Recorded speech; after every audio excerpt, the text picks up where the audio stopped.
मेरा नाम है मोहित और आपका स्वागत हमारे YouTube चैनल हिस्ट्री चैंपियन में।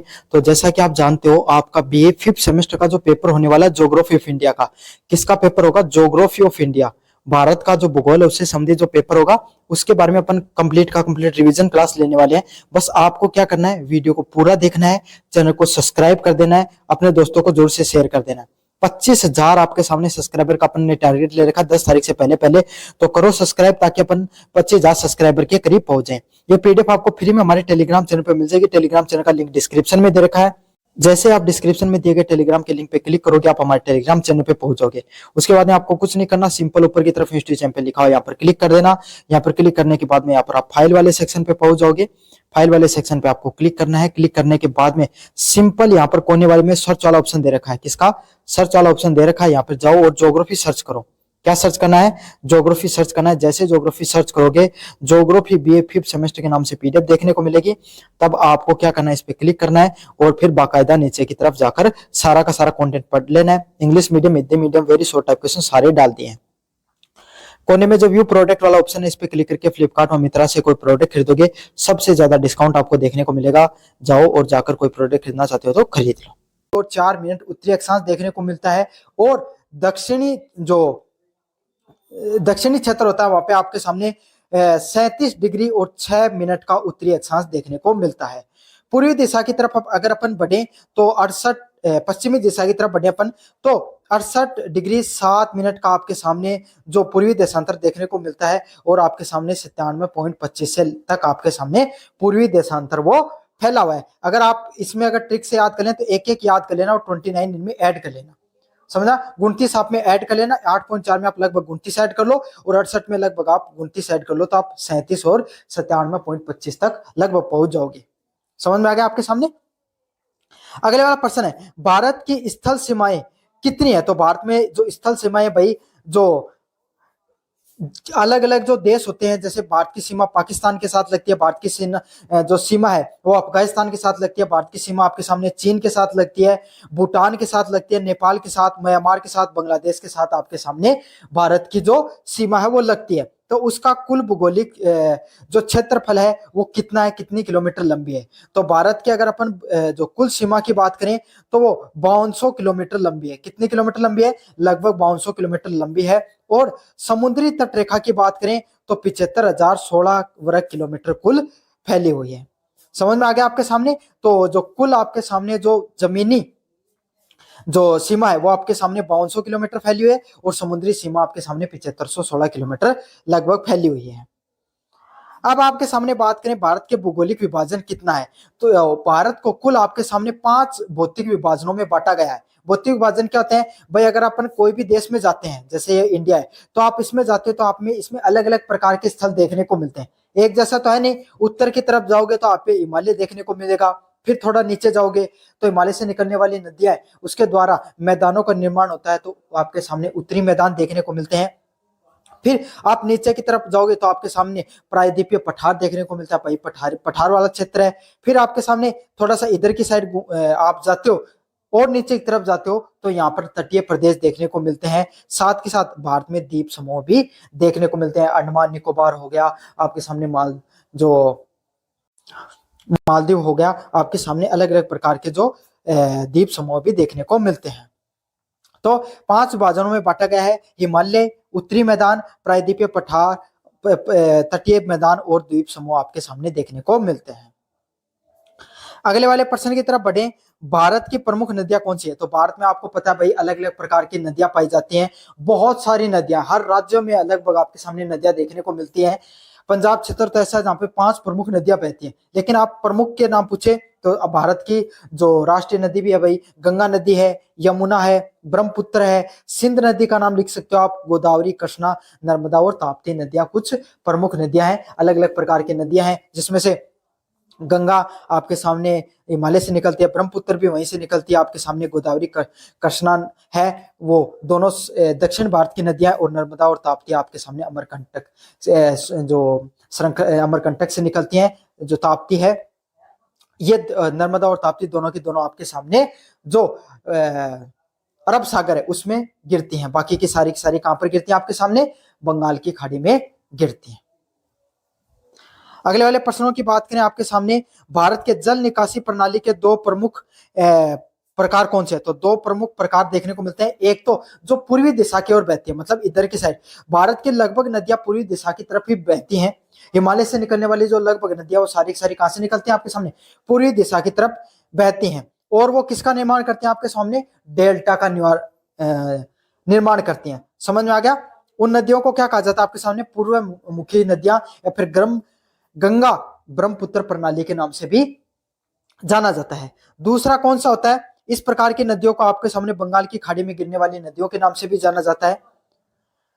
दूसरी जो नदियों की प्रणाली है वो कौन सी है? नर्मदा ताप्ती प्रणाली के नाम से। कौन सी नदी प्रणाली के नाम से? नर्मदा ताप्ती प्रणाली के नाम से जाना जाता है, जो आपके सामने अरब सागर खाड़ी में गिरती हैं। अरब सागर खाड़ी में गिरती हैं, उनको नर्मदा ताप्ती जो के नाम से जाना जाता है, और पश्चिमी मुखी नदियों के नाम से भी उनको जाना जाता है। अगले वाला प्रश्न है, भारत की जलवायु का प्रकार क्या है? तो भारत की जलवायु के अलग अलग प्रकार हैं, उसमें से प्रमुख प्रकार कौन से हैं? भारत की जलवायु किस प्रकार की है? उष्ण कटिबंधीय, उष्ण कटिबंधीय मानसूनी है, और जहाँ पे तापमान व वर्षा के अनुसार भिन्न भिन्न होती है। मतलब उष्ण कटिबंधीय जलवायु कौन सी होती है? जहाँ पे सर्दी में सर्दियां देखने को मिलती है, गर्मी में गर्मियां देखने को मिलती है, मानसून मौसम में आपके सामने बरसात देखने को मिलती है। हर प्रकार की जहाँ पे ऋतु है वो पाई जाती है, उसको उष्ण कटिबंधीय जो जलवायु के नाम से जाना जाता है। साथ के साथ ऐसी जलवायु जहाँ पे वर्षा भी होती है समय समय पर, उसको मानसूनी जलवायु के नाम से भी जाना जाता है। तो भारत में किस प्रकार की जलवायु है? उष्ण कटिबंधीय मानसूनी जलवायु है, जहाँ पे तापमान और वर्षा है वो वक्त के अनुसार बदलती रहती है। अगले वाले प्रश्नों की तरफ अगर अपन बढ़े, मानसून क्या है? तो मानसून के बारे में अपन विस्तृत रूप से अध्ययन करेंगे। मानसून एक ऐसी हवाएं हैं जो वर्ष के अनुसार दिशा बदलती रहती हैं, जैसे कि दक्षिण पश्चिमी मानसून है वो वर्षा लगातार लाता रहता है ना। आपके सामने जो मानसून में क्या होता है, एक नियम होता है जिसके अनुसार क्या होता है, जो पृथ्वी है वो आपके सामने जब गर्म होती है, हवाएं हैं वो किधर से चलती है? आपके ठंडी हवाएं से किधर की तरफ चलती है? गर्म हवाओं की तरफ बढ़ती है आपके सामने। तो क्या होता है आपके सामने, जो भारत क्षेत्र है ना, इसमें जून जुलाई में आपके सामने क्या पड़ती है? लगभग गर्मी पड़ती है। तो जो ऑस्ट्रेलिया वाला क्षेत्र होता है, जो आपके सामने अरब सागर वाला क्षेत्र होता है, वहां से मानसूनी जो जलवायु है, वहां से जो हवाएं चलती है वो किधर की तरफ बढ़ती है? भारत की जो स्थल है उसकी तरफ बढ़ती है, और वहां से मानसून है वो आपके सामने देखने को मिलता है, और दक्षिण दिशा से आपके सामने ये एंटर करता है और आपके सामने पश्चिमी तक पूरा फैल जाता है। तो इसको किस नाम से जाना जाता है? दक्षिणी पश्चिमी मानसून के नाम से जाना जाता है आपके सामने। भारत में मानसून के कितने चरण होते हैं? तो भारत में 2 चरण होते हैं। मानसून का जो दक्षिणी पश्चिमी मानसून है, इसका आगमन आपके सामने कब देखने को मिलता है? जून सितंबर के महीने में देखने को मिलता है। फिर वही मानसून क्या है आपके सामने, लगभग 15 जो जुलाई है वहां तक पूरे भारत में फैल जाता है, 15 जून या जुलाई तक। फिर उसके बाद में वो वापसी लौटता है अक्टूबर और नवंबर में, फिर बरसात करता है कहाँ पे? तमिलनाडु वाले क्षेत्र में। तो यहाँ से आपके सामने सबसे पहले केरल में जो बरसात होती है, सबसे पहले भारत में केरल में एंटर करता है 1 जून के आसपास। उसके बाद में आपके सामने इधर से बढ़ता अंदर से निकलता हुआ इसकी पहली धाराएं निकलती हैं उड़ीसा की तरफ। उड़ीसा से फिर यहाँ पे गोरो खासी जयंतिया जो मेघालय है वहां पे बरसात करता है, और उसके बाद में थोड़े से दिनों की रुकावट आती है आपके सामने 15 जून के आसपास। ऐसे लगता है कि मानसून रुक गया है, फिर आपके सामने पूरे भारत पंजाब वाले क्षेत्र में फैल जाता है। फिर एक तो आपके सामने धारा इस प्रकार से निकलती है हवाओं की, दूसरी आपके सामने जो विंध्याचल पर्वत है उसके सीधी उससे निकलती है, एक आपसे आपके सामने जो अरावली क्षेत्र उसके से आपके सामने जो हवाओं का जो प्रभाव है वहां से निकलता है। तो इस प्रकार से 3 आपके सामने मानसून का जो क्षेत्र है वो बनता है। फिर क्या होता है आपके सामने पंजाब वाले क्षेत्र में जो यूपी है वहां वाले क्षेत्र में रुकता है, और फिर वापस लौटता है कहाँ पे? अक्टूबर नवंबर के आसपास, और यहाँ पे फिर तमिलनाडु में वापसी लौटते हुए सर्दी के मौसम में बरसात होती है। समझ में आ गया? तो 2 प्रकार होते हैं, पहले आगमन वाला मानसून जो जून सितंबर में देखने को मिलता है, वापसी मानसून आपके सामने अक्टूबर नवंबर में देखने को मिलता है। कोपेन ने भारत की जलवायु को कितने भागों में बांटा? तो कोपेन के द्वारा भारत की जलवायु कितने भागों में बांटी हुई है? 5 प्रमुख प्रकार के होते हैं कोपेन की जलवायु में, उसको विस्तृत रूप से बांटा गया है। अपन जो लॉन्ग टाइप क्वेश्चन करेंगे इसमें आपको विस्तृत अध्ययन करवाऊंगा, शॉर्ट टाइप क्वेश्चन है तो आपको इतना ही बताया जाएगा। भारत में कितने प्रकार की मृदाएं पाई जाती हैं? भारत में अलग अलग प्रकार की मृदाएं हैं वो पाई जाती हैं, जिसमें जलोढ़, काली मिट्टी।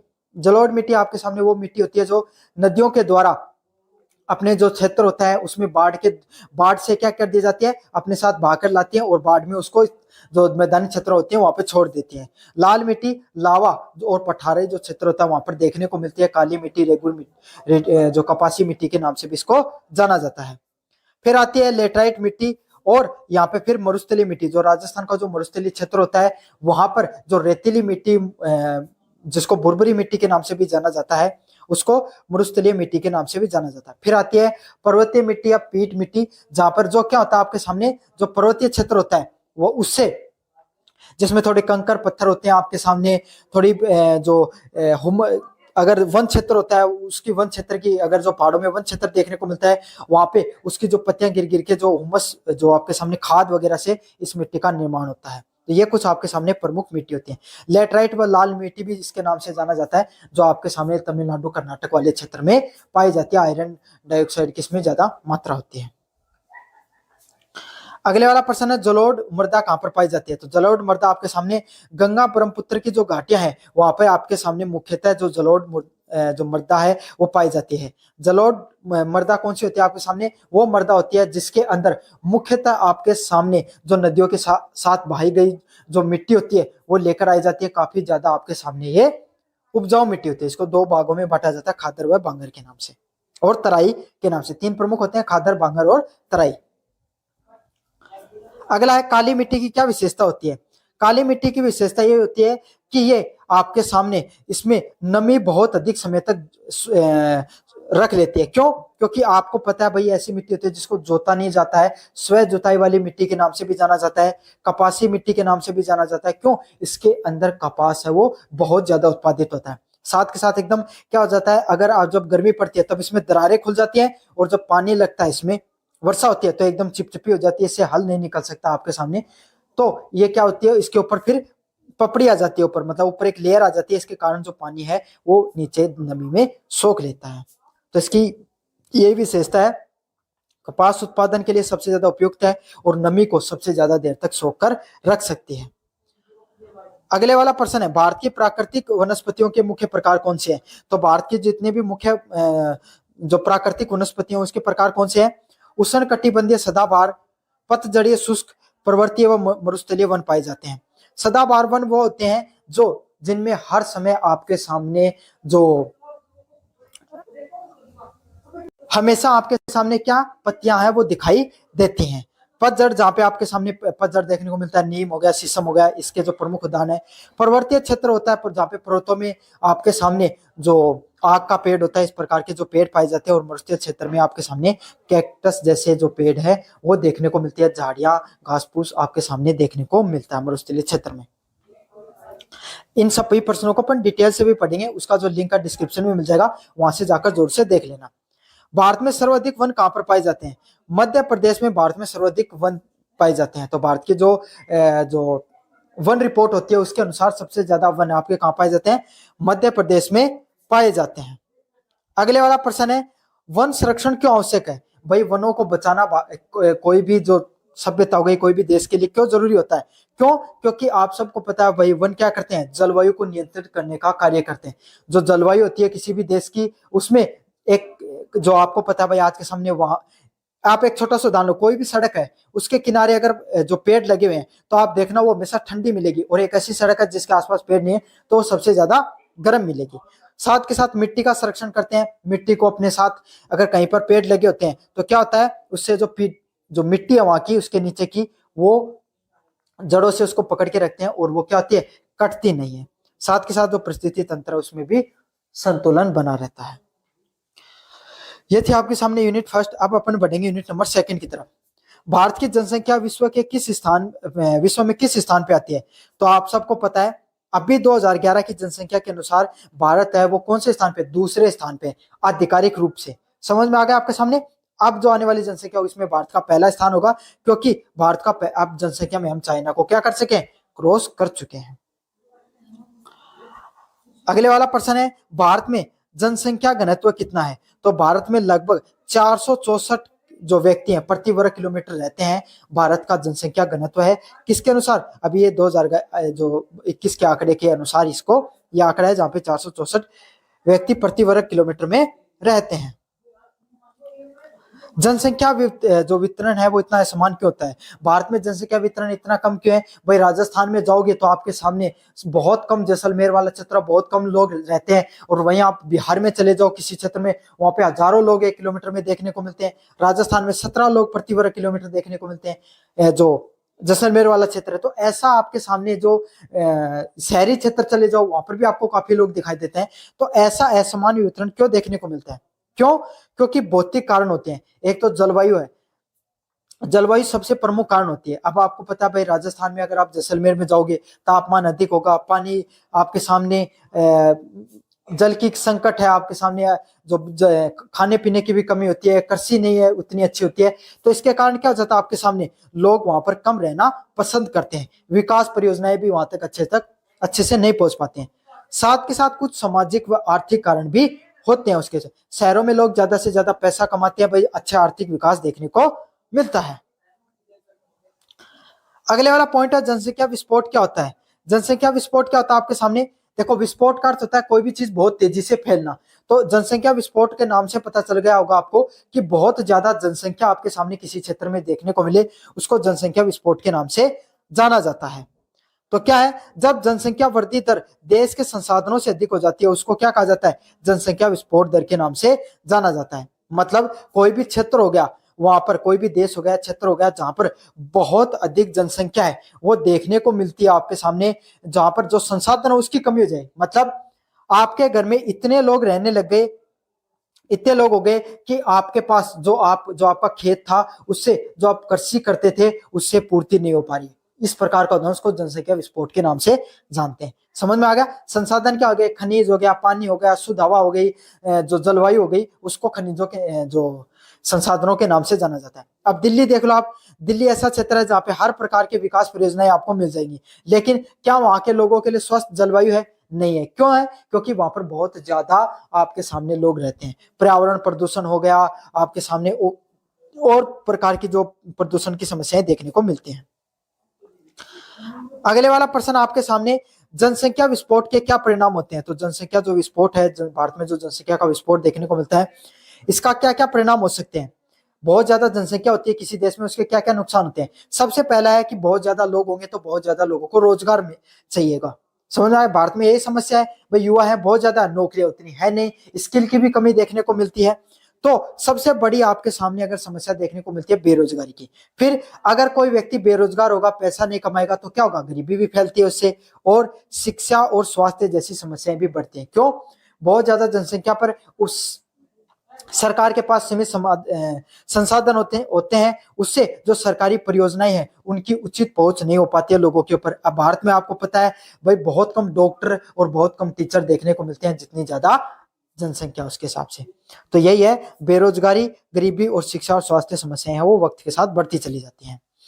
अगले वाला प्रश्न है शहरीकरण का क्या अर्थ है। तो शहरीकरण का अर्थ क्या होता है, गांवों से शहरों की ओर जनसंख्या का पलायन और शहरों का विस्तार होना। मतलब पहले आप ही देख लो आपके सामने, जो आपके आसपास कोई भी शहर है, पहले वो आपके जो पिताजी से पूछना कि वो शहर पहले आज जितना विस्तार देखने को मिलता है, पहले जो शहर का मुख्य क्षेत्र है उससे भी अब 5-10 किलोमीटर, कम से कम 4-5 किलोमीटर आगे बढ़ते जा रहे हैं, शहर बढ़ते जा रहे हैं ना, उनके आसपास की जमीन बिक रही है। क्यों, क्योंकि शहरों में लोग बढ़ रहे हैं। इसी को क्या कहा जाता है, शहरीकरण के नाम से जाना जाता है। ऐसा क्यों होता है, गांवों से लोग पलायन करके कहां पर पड़ते हैं, शहरों की तरफ बढ़ते हैं, जिससे जनसंख्या का पलायन देखने को मिलता है और आपके सामने शहरों का विस्तार देखने को मिलता है। अगले वाला प्रश्न है लिंग असमानता क्या होती है।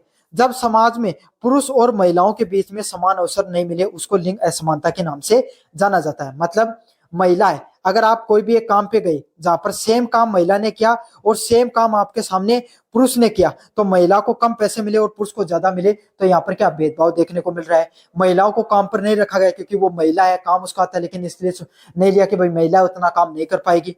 तो इसको जो लिंग असमानता के नाम से जाना जाता है, जहां पर भी स्त्री व पुरुष के रूप में भेदभाव किया जाए उसको लिंग असमानता के नाम से जानते हैं।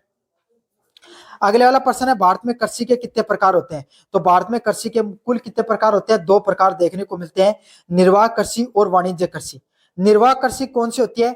जिस कृषि को करने के लिए लोग क्या करते हैं भाई, अपना जो खान पान अच्छे से चल जाए, घर चल जाए और थोड़ा बहुत पैसा कमा ले उससे।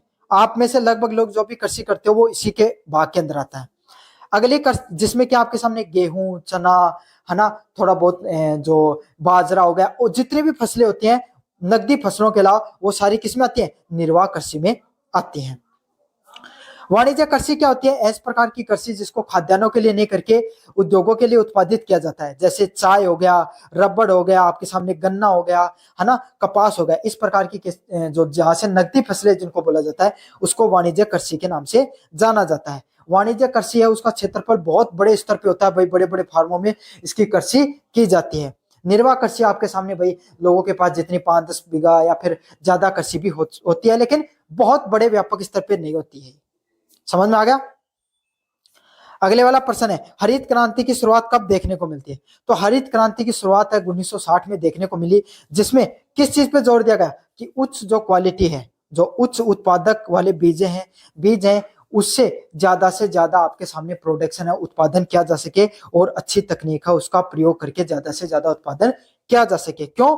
भारत में उस समय जो कृषि है उससे संबंधित बहुत सारी समस्याएं थी। भारत में लोगों के पास खाद्यान्नों की भारत में कमी देखने को मिलती थी। इतना बड़ा देश था, सारा कृषि पर निर्भर था, फिर भी खाद्यान्न भारत में कमी थी। तो भारत में जो तकनीक, कृषि में तकनीक को बढ़ावा देने के लिए, जो खाद्यान्नों की जो आपूर्ति है उसको सुगम बनाने के लिए हरित क्रांति लाई गई, और 1960 से 1970 के बीच में इसका पहला चरण होता है, खास करके 1965 में, और उसके बाद में 1970 में इसका दूसरा चरण देखने को मिलता है। कुल 2 चरणों में आपके सामने देखने को मिलती है। अगले वाला पॉइंट है, हरित क्रांति के प्रमुख लाभ क्या है? तो भारत में जो हरित क्रांति देखने को मिली, इसके प्रमुख लाभ क्या है? अनाज के उत्पादन में वृद्धि होती है। जो भारत में जो अनाज, जो पहले संकट था, गेहूं, चावल जैसे जो अनाज थे उनका संकट देखने को मिलता था, उसका अच्छे बीजों के कारण उत्पादन बढ़ता है। भारत पहले दूसरे देशों पर खाद्यान्न के लिए भी निर्भर रहता था, आज भारत दूसरे देशों को अपना जो सामान है उसको एक्सपोर्ट करता है। समझ में आ गया? और किसानों की आय में भी सुधार देखने को मिला इस चीज से, क्योंकि भारत की लगभग जनसंख्या वो किस पर निर्भर करती थी? कृषि पर निर्भर करती थी। अगले वाला प्रश्न है, भारत की प्रमुख खाद्यान्न फसलें कौन सी है? तो भारत में प्रमुख खाद्यान्न फसलें कौन सी है? गेहूं, चावल, मक्का, और जो है वो क्या है? भारत की प्रमुख खाद्यान्न फसलें हैं। समझ में आ गया? आप कहीं भी चले जाओ पूरे भारत में, उत्तरी भारत में लगभग लोग कौन सा खाना खाते हैं? गेहूं का आटा है, उससे लगभग अनाज खाया जाता है। चावल है ना, उसको दक्षिण भारत में जहाँ पे चावल ज्यादा होता है, पानी की मात्रा ज्यादा देखने को मिलती है, वहां पर चावल को मुख्य रूप से उपभोग किया जाता है। तो ये ऐसी फसलें हैं जिसको भारत में मुख्यतः लोग खाने के लिए खाद्यान्न के रूप में उपभोग में लेते हैं। अगले वाला प्रश्न है आपके सामने, भारत की नकदी फसलें कौन सी है? तो भारत में कौन सी फसलें जो नकदी फसलें हैं? नकदी फसलें कौन सी होती हैं? वो वाली फसलें जिनका उपयोग किस लिए किया जाता है? पैसे कमाने के लिए किया जाता है। मैंने बताया था ना आपको, जिससे आप क्या करोगे, उनको खाद्यान्न के रूप में उपयोग नहीं करके आप पैसे कमाने के लिए करते हो। जैसे कपास, गन्ना, जूट, चाय और कॉफी है, ये इसके प्रमुख उदाहरण होते हैं, जिनको उद्योगों के लिए, निर्माण के लिए आपके लिए उपयोग किया जाता है, जिसे कृषक सीधे उद्योगों को बेचकर आपके सामने खूब पैसा कमा सकते हैं। अगले वाले प्रश्न की तरफ बढ़े, डेयरी फार्मिंग क्या होती है? तो दूध उत्पादन और उससे जुड़े जो उत्पादक होते हैं, उससे उनका उत्पादन करके उसका व्यवसाय करना डेयरी फार्मिंग के नाम से जाना जाता है। आप सबको पता है डेयरी फार्मिंग क्या होता है भाई, आप पशुधन को रखते हो, उससे अलग अलग प्रकार की, जैसे गाय हो गया तो उससे दूध, पनीर, छाछ, अलग अलग प्रकार की, जो भेड़ हो गई तो उससे आपके सामने ऊन हो गया, उनका दूध हो गया। इस प्रकार के जो डेयरी से संबंधित आपके सामने जो उत्पादन देखने को मिलते हैं, उसको डेयरी फार्मिंग के नाम से जाना जाता है। अगले वाला प्रश्न है, कृषि क्षेत्रीय योजना का क्या उद्देश्य होता है? तो क्षेत्रीय वार जो कृषि है उसका विकास करना और संसाधनों को संतुलित करना। तो भारत में जो जो अलग अलग क्षेत्र होते हैं, क्षेत्रवार जो कृषि है, जैसे हर क्षेत्र की कोई विशेषता होती है। राजस्थान में मोटा अनाज आपको ज्यादातर देखने को मिलता है। समझ में आ गया? बाजरा हो गया, मक्का हो गया, आपके सामने राई हो गया, इस प्रकार के जो जीरा, इस प्रकार का उत्पादन आपके सामने मुख्यतः देखने को मिलता है। तो साथ के साथ अब आप यूपी, बिहार में, पंजाब क्षेत्र में चले जाओगे, चावल, गेहूं का ज्यादा उत्पादन देखने को मिलता है। गन्ने का खास करके उत्पादन देखने को मिलता है। मध्य प्रदेश महाराष्ट्र में आपको सोयाबीन का उत्पादन ज्यादा देखने को मिलता है। कपास का उत्पादन महाराष्ट्र में सबसे ज्यादा देखने को मिलता है। तो हर क्षेत्र में कुछ ना कुछ ऐसी विशेषता होती है जहां पर सबसे ज्यादा कृषि उसी फसल की देखने को मिलती है। तो उस फसलों पर जोर दिया जाए और उनका विकास किया जाए, उसको कृषि क्षेत्रीय योजना के नाम से जाना जाता है। अगले वाला प्रश्न है, पारंपरिक कृषि व आधुनिक कृषि में क्या अंतर होता है? तो पुरानी कृषि और जो आपके सामने आधुनिक कृषि है उसमें क्या अंतर देखने को मिलता है, विस्तार से पढ़ेंगे।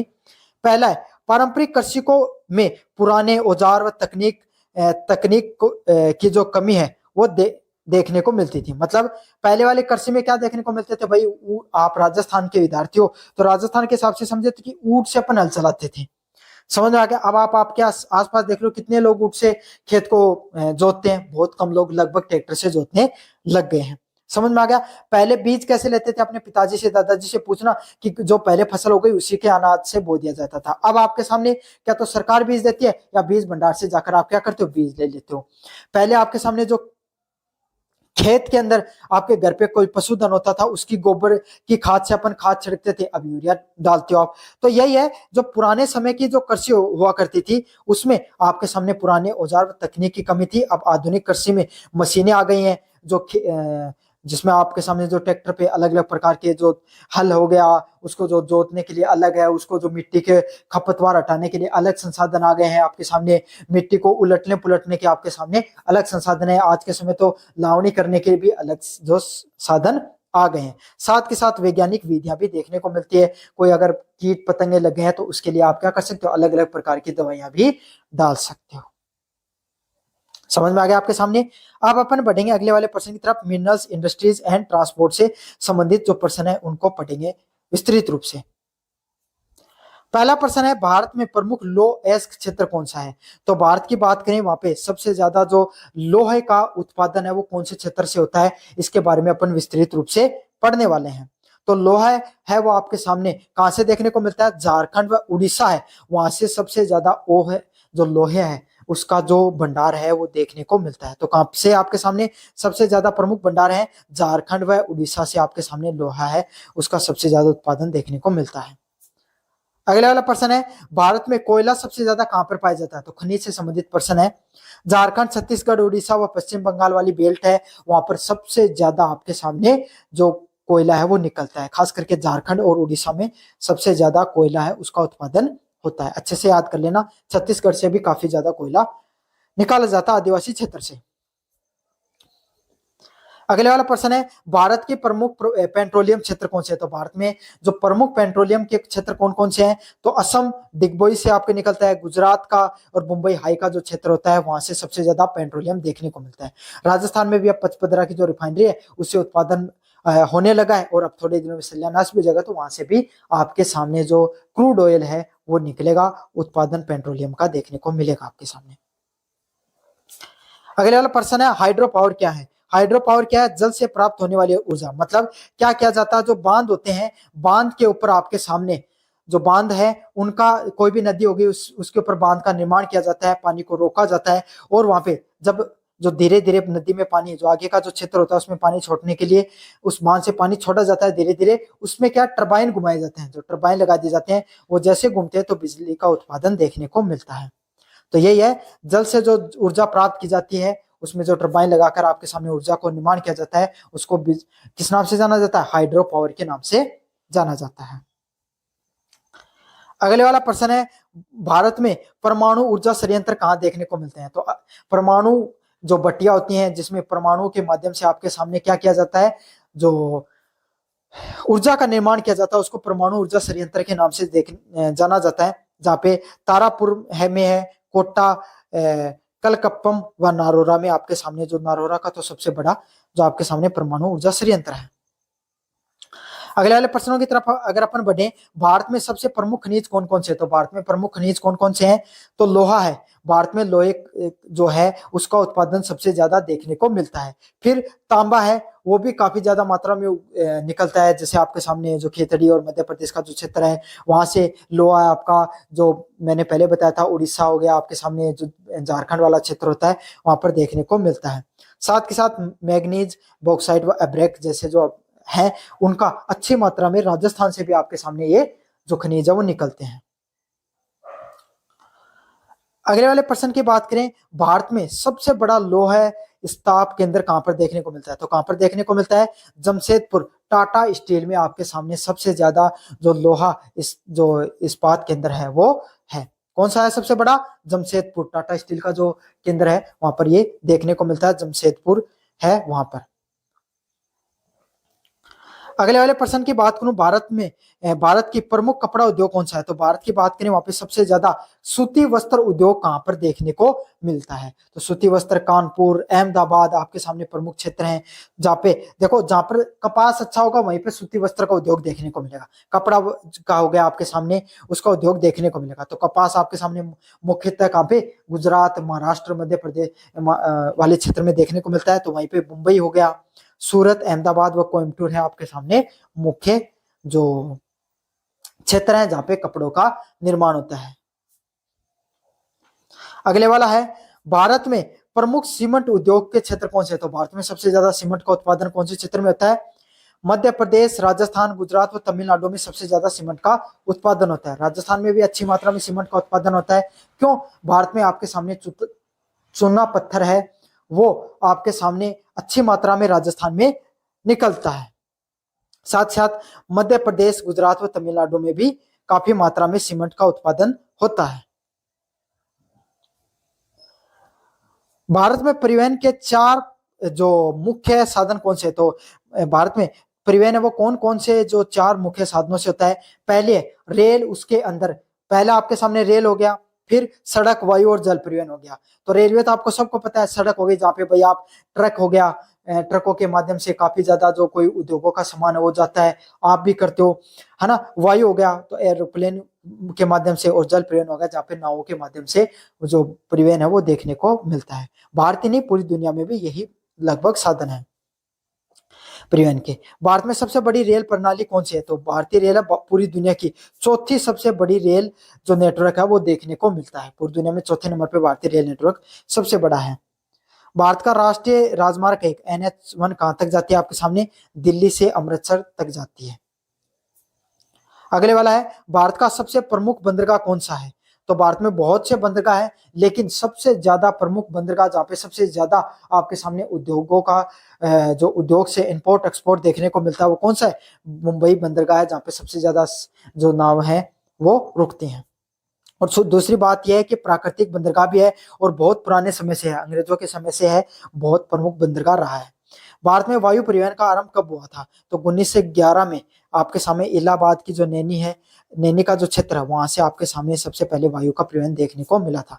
कहां से कहां तक अच्छे से याद कर लेना, इलाहाबाद से नैनी का क्षेत्र है, वहां तक पहली बार 1911 में भारत की डाक सेवा गई थी आपके सामने। भारत का